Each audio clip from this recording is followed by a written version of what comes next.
Okay, today let's look at how our eye times affect care and vent settings on our patients. So it's pretty common practice now to always set your vent so that you get some kind of expiratory tidal volume or set tidal volume to be in the 6 to 8 per kilo range. That's the MBRC guidelines currently, and mostly we practice that here as well. So with that fixed, with that being always attempted on all our settings, we're going to show how this eye time can affect your settings when it's not set exactly perfect. So we're going to look at, I got this vent set up on a test lung, and I'm going to show you how setting your eye times too short might cause issues with other settings that are ordered. So for instance, right now let's say this patient 8 per kilo ends up being 300 mLs tidal volumes. So here you can see this test lung's exhaling at 301 mLs.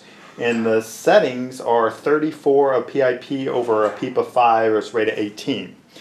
So as we get a gas, let's say our gas is fine on this patient, they're paralyzed, they're just sitting here, and our gases are good, our x-ray looks whatever, questionable, maybe it looks fine, and this is what we're sitting on. So let's come in, and I'm going to change some things. Because on this patient we don't have an ordered eye time. So I look at this waveform and I see that it's too short, it's terminating too short. So I'm going to come in and I'm going to at least get to zero flow on my eye time based on our policy. When the eye time is not ordered, this is what we're going to do.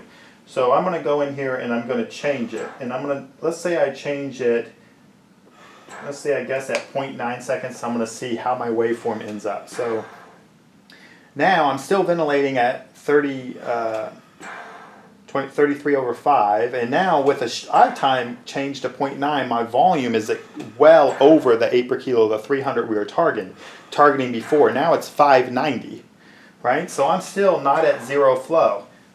So I'm going to try to get to zero flow, but I'm well over our target volume. So you see that with the same vent orders that the physician's ordering, which is the peak airway pressure, now at the same pressure, we are getting 20 per kilo. If 300 was 8 per kilo, we're getting close to 16, 18, 19 per kilo tidal volumes on the same pressure. This, the doctor will not be happy with, I'm sure, and want us to bring down our peak pressure down to where we're back at that 300, 8 per kilo tidal range. So now this allows me to bring my PIP down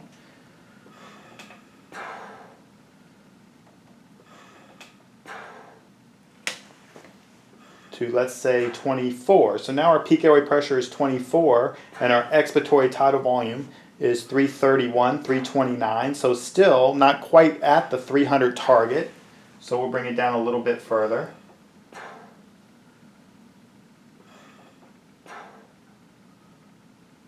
Okay, so now at a peak pressure of 23 over 5, we're back to our 300 tidal volume, which equals 8 per kilo on this kid.